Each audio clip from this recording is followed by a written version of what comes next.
நமஸ்காரம். உங்கள் அன்பிற்கும் அபிமானத்திற்கும் ஒரு வித்யாபுத்திர விஆர் ராஜா குளத்தூர்ந்து பேசுகிறேன். ஸ்ரீ மாத்திரை நமக. இதனுடைய 1234வது வீடியோ. இந்த வீடியோவில் என்ன பார்க்க போகிறோன்னா, சிவசகஸ்ரநாமம். சிவசகஸ்ரநாமத்தினுடைய பெருமை என்ன, எத்தனை இது இருக்குது, எத்தனை சகஸ்ரநாமங்கள் இருக்குது, ஈஸ்வரன் இருக்குது.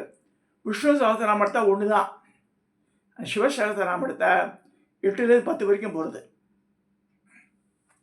இதில் ஒன்று மெயின் திங் டு நோட்டட், மகாபாரத்தில் ரெண்டுமே வருது. மகாபாரத்தில் பீஷ்மாச்சாரி சொல்லி எழுதிக்கிறது தான் விஷ்ணு சகஸ்ரநாமம்.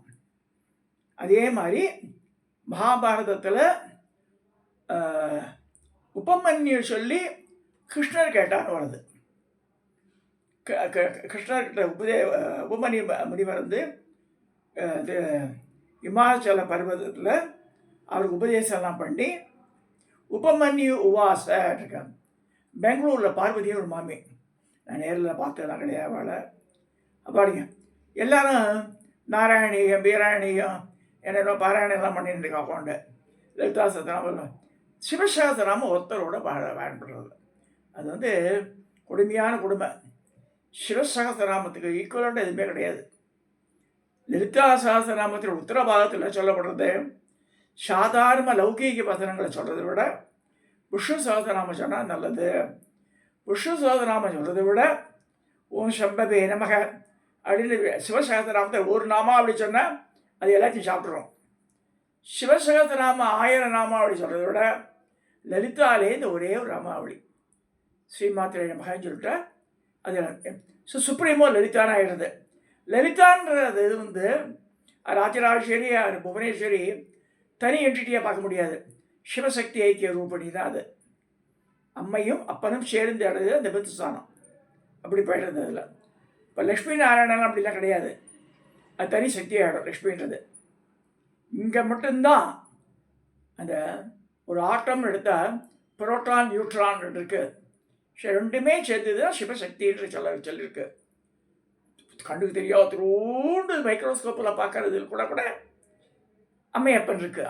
அதை ஞாபகம் வச்சுக்கணும். முதல்ல இதெல்லாம் ஆரம்பிக்கிறதுக்கு முன்னாடி நேற்றுனோ ஒரு டாக்குமெண்ட் தேடும்போது என் டாக்டர் நிறைய எடுத்து போட்டா பீரோலேருந்து. இந்த குருத்திரையம் ஃபோட்டோவை காமிக்கிறேன். ஸ்ரீ குருவான சம்பகாம்பா, பரமகுருவான பாலானந்தர், பரமேஸ்வரி குருவான சிதானந்தர், குருத்ரயம். இந்த 3 பேர் தெரிஞ்சுக்கணும் எல்லாருமே.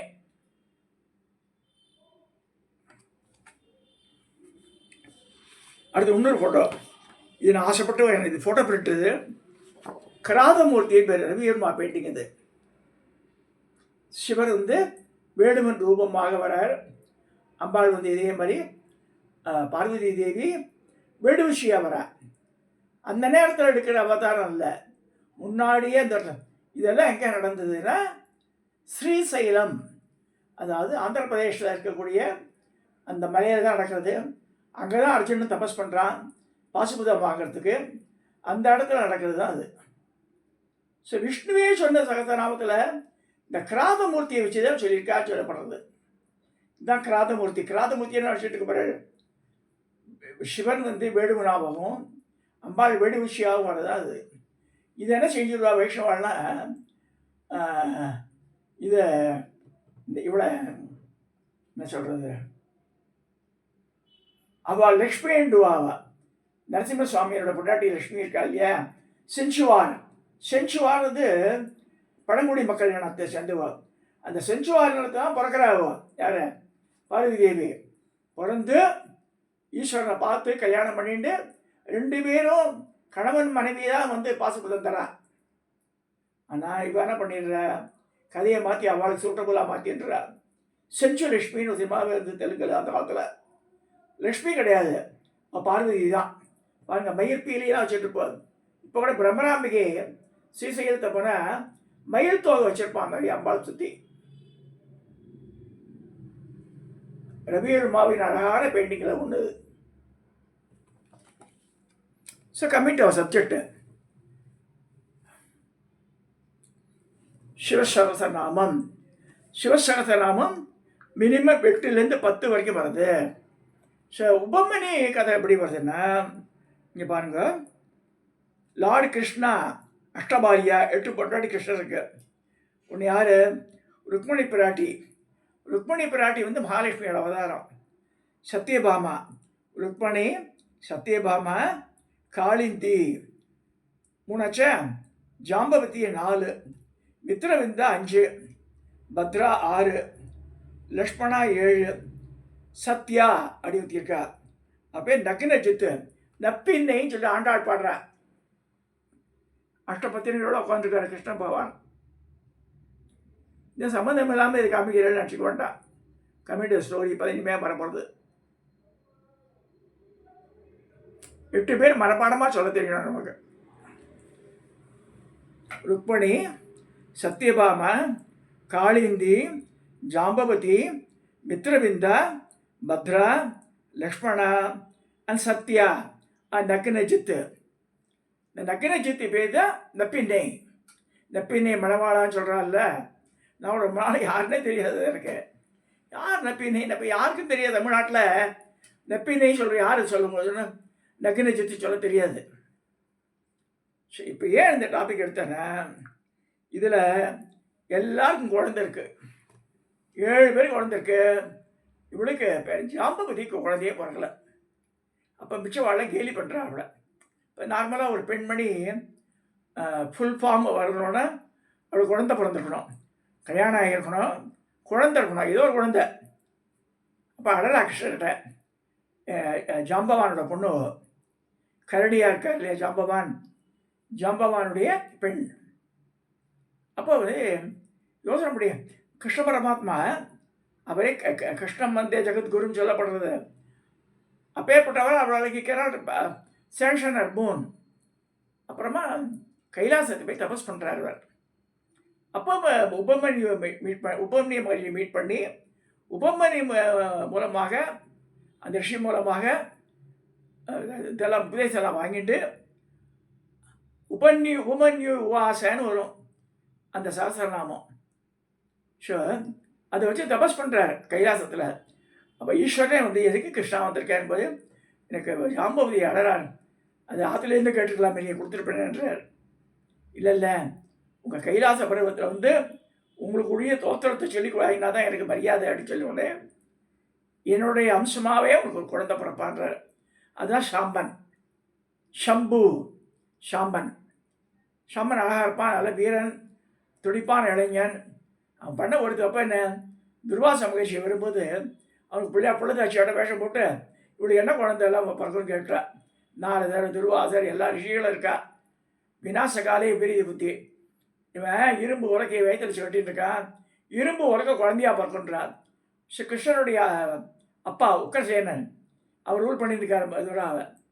சொல்கிறான், அஜிஜோ சாபம் வாங்கிட்டாளே என்ன சரி சொல்லிட்டு அந்த உலக்க பிறகுது வயிற்று கீழே வந்துடுறது. அதை தூளாக பண்ணி அந்த துவாரகா கடலை கரைச்சிடுறான்.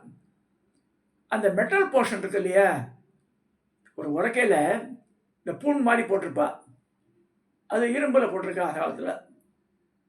அப்போ இதில் போட்டிருக்கால தங்கல்லாம் போட மாட்டான், இரும்பு தான் போடுவார் நார்மலாக, இடிக்கிறதுக்கு வசதியாக இருக்கொண்டு. அது எல்லாம் பண்ணி ஒரு ட்ரையாங்குலர் பீஸ் ஒன்று பண்ணி மெய்ய போகிறது. இது பிற்காலத்தில் மகாபாரத யுத்தம் நடந்து 36 வருஷம் கழித்து ஒரு இந்திர விழாவில் எல்லாம் ஜாலியாக்கா மதுவை குடிச்சிட்டு பண்ணிட்டு இருக்கா, விளையாடிட்டு இருக்கா எல்லாரும். அப்போ என்ன ஆகுது, இந்த கோரப்புல் எல்லாம் கோரப்புல் முளைக்கிறது இந்த உலக்கையிலேருந்து. அதையெல்லாம் எடுத்து கொண்டே வாழாக மாறிடுறது. ஒருத்தரை அடிச்சுட்டு யாத வாழை செத்து போடுறா எல்லாருமே. இதை பார்த்து மனசு வேதனைப்பட்டு பலராமர் வெள்ளைப்பாம்பு வடிவெடுத்து கடலுள்ள இறங்கிறார். கிருஷ்ணர் ரொம்ப கஷ்டப்பட்டு வருத்தப்பட்டு ஒரு மரத்தடியில் போய் அப்படியே சாஞ்சிடுறார். அந்த காலை இப்படி ஒன்று இப்படி வச்சுக்கும் போது அது மான் மாதிரி வேடுவனுக்கு தெரியறது. இந்த ஜரான்ற வேடுவன் அவன் என்ன பண்ணுறான், ஒரு மீனை பிடிக்கிறான். அந்த மீனை கட் பண்ண பாகத்தில் ஒரு ட்ரையாங்குலர் பீஸ் மீறுறது இந்த இதில் வந்தது. அது அம்புக்கு வச்சுட்டு இருக்கான். இங்கே பார்த்து மாநாடு இருக்கேன்னு பார்த்து பல ரோஸாக இருக்கார் அவர் காலில், அது மேலே விடுறான், கட்டப்பட தைச்சு ஆன்றார் கிருஷ்ணர். பார்த்தா அதன் மூலமாக யாதவ குலமே அழிஞ்சு போய்டுறது. இந்த தப்பு அவன் பண்ணிடுறான் சாம்பன். பட் இருந்தவங்க நல்லபடியாக இருந்தான். சாம்பனுக்கு அப்புறமா 9 குழந்தை பிறகுது அவனுக்கு. யாருக்கு? ஜாம்பவதிக்கு. இது எதனால் பிறக்கிறதுனா இந்த சிவசகத நாமத்தில் வந்தது சொல்லப்படுறது. ஸோ இந்த சிவசகத நாமன்றது மிக போற்றுதற்குரிய போட கோவூர் பஞ்சரத்தனை கீர்த்தனை விழா ஒன்று பண்ணியிருக்கா. பெங்களூரில் அவளாக வந்திருக்கா. ரொம்ப அழகாக ஆர்கனைஸ் பண்ணியிருக்கா. அவள் வந்து சிவசகஸ்ரநாம பாராயணமே பண்ணுறா. அவள் அங்கே வந்து கோவூரில் வந்து பண்ணி ரொம்ப அழகாக செலிப்ரேட் பண்ணியிருக்கா. நல்லா படிக்கிறாண்டாவே நடந்திருக்கு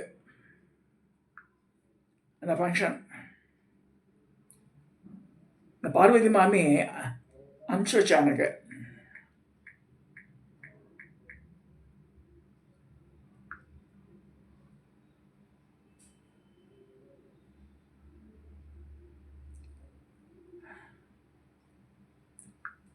சிவசகஸ்ரநாம பாராயணம்.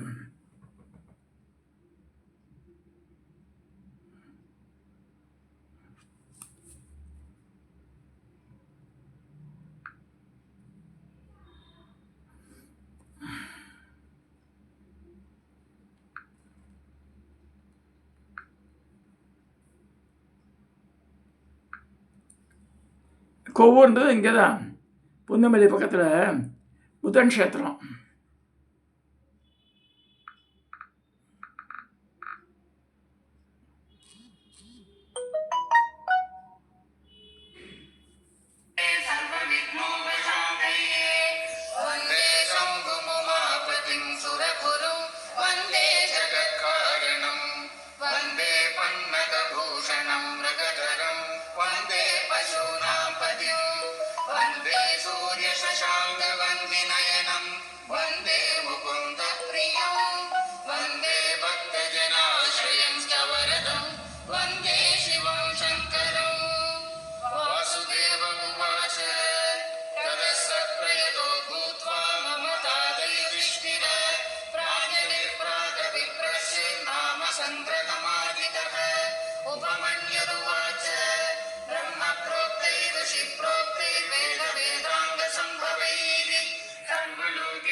இந்த மாதிரி ஒவ்வொரு சமயத்தில் இந்த இது வருது,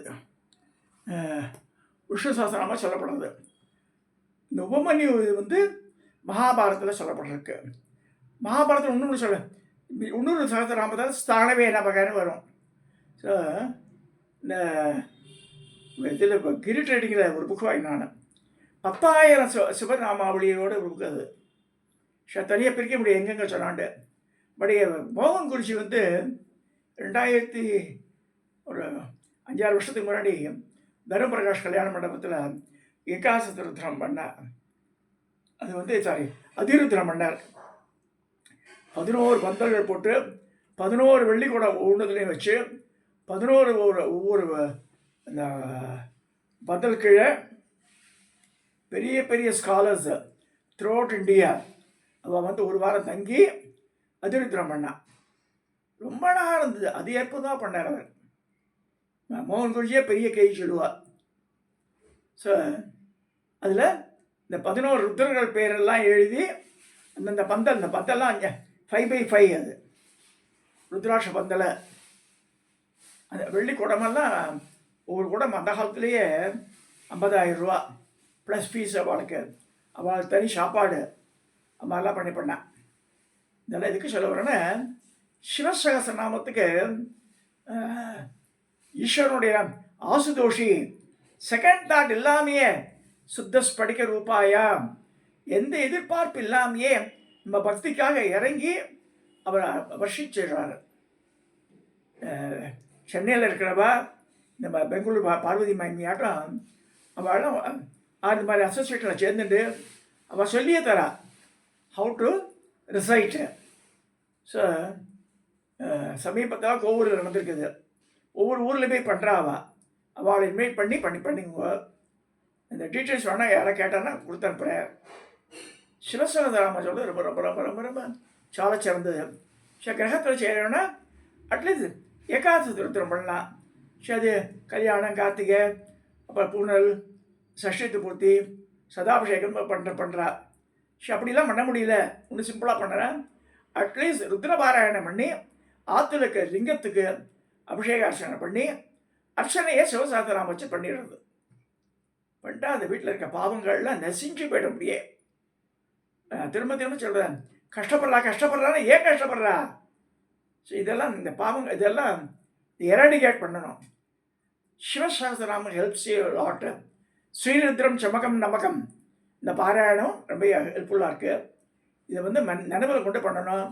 அதுக்கேற்ற சத்தான பாத்திரங்களை கூப்பிடணும். சும்மா சில பேர் கவுண்டரை வச்சு தூக்கி போட்டு விளையாட்டு பண்ணிட்டு அப்படின்னா சீரியஸாக சொல்கிறவாளை கூப்பிட்டு வச்சு பண்ணணும். பார்த்தம் யூ ஷுட் பே ஆல்சோ. வேஷ்டி கிஷ்டியில் வாங்கி வச்சு அவளுக்கு உண்டான சாப்பாடு நம்ம பண்ணி போடணும். வருஷத்தை ஒரு நாள் பண்ணுறோன்னு சொல்லுவாங்க. ரொம்ப நல்லது. ஆற்றுல நம்ம ஜவானில் இருக்கும்போது எங்கள் ஆற்று இந்த ராமகிருஷ்ணன் பேர் ஜாயிண்ட் ஆஃபீஸில் ஒர்க் பண்ணியிருந்தார். அவர் ஐசிஎஃப்பில் அவர் என்ன பண்ணுவார், அந்த மாமாக்கு 60 வயசு மேலே ரிட்டையர்ட் பர்சன் ஒவ்வொரு வருஷம் ஆயுஷ் ஹோமம் பண்ணி பார்த்தேன். எனக்கு சார் ஒரு அதில் ஒரு இது இருக்குது, அதாவது சிக்காக மாட்டோம் நம்ம. ஸோ ருத்ரனை யார் வெளிப்படுறாளோ பயம் இருக்காது, ஆரோக்கியம் திகழும், வியாதியே வராது, வந்தாலும் போயிடும். அது அதனால் சொல்லப்படுறது. இந்த ஞாபகத்தில் வச்சுட்டு செயல்படுவோன்னு கேட்டுட்டு அவளுக்கு உண்டான சாதத்தை நம்ம எடுக்கலாம். மோகன் குருஜி அப்ரோச் பண்ணால் கூட அவள் வந்து இந்த இது தேவார திருவாசம் ஒன்று போட்டால், ப்ளஸ் இந்த சிவசகசராமங்கள் போட்டாள். அண்ணாமலையார், காளஹஸ்தி, சிதம்பரம், அப்புறமா வந்து விரிஞ்சிபுரம், அந்த மாதிரிலாம் நிறைய ஒவ்வொரு சாஸ்திரம், ஒவ்வொரு ஊருக்கே சாஸ்திராமர்கள் இருக்குது போட்டிருந்தாவ. கேட்டால் கொடுப்பாரு. நிறைய பேர் கேட்கணும். நம்ம யாருக்கு அரிக்குதோ வாசம் வச்சுக்கணும். ஸோ நம்ம நேராக போகணும் எல்லாத்துக்குமே. சில பேர் எல்லாமே ஃபோன்லேயே முடிச்சிடணும்னு பார்க்குறேன். அது ரொம்ப ரொம்ப ரொம்ப தப்பான கருத்து. ஒருத்தருக்கு நங்கநல்லூர் நாராயணசாமி ஐயங்கார் ஃபோன், நரசிம்ம ஐயங்காரோட ஃபோன் நம்பர் கொடுக்கணும்னு கேட்குறாருன்ட்டு அவர். ஆள் பேரை கூட ஞாபகம் வச்சுக்க மாட்டேன்றார். என்ன பிரயோஜனம் அது? ஃபோன்லேயே everything we cannot do. We should pay visit.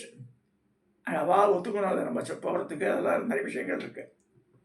இதெல்லாம் கருத்தில் கொண்டு செயல்படணும் சொல்லி இந்த பதிவை சிவசகஸ்ரநாமத்தினுடைய இம்பார்ட்டன்ஸ் புரிஞ்சுக்கணும்னு சொல்லி நான் நிறைய செய்கிறேன். சப்ஸ்கிரைப் பண்ணுங்கள், ஷேர் பண்ணுங்கள், லைக் பண்ணுங்கள்.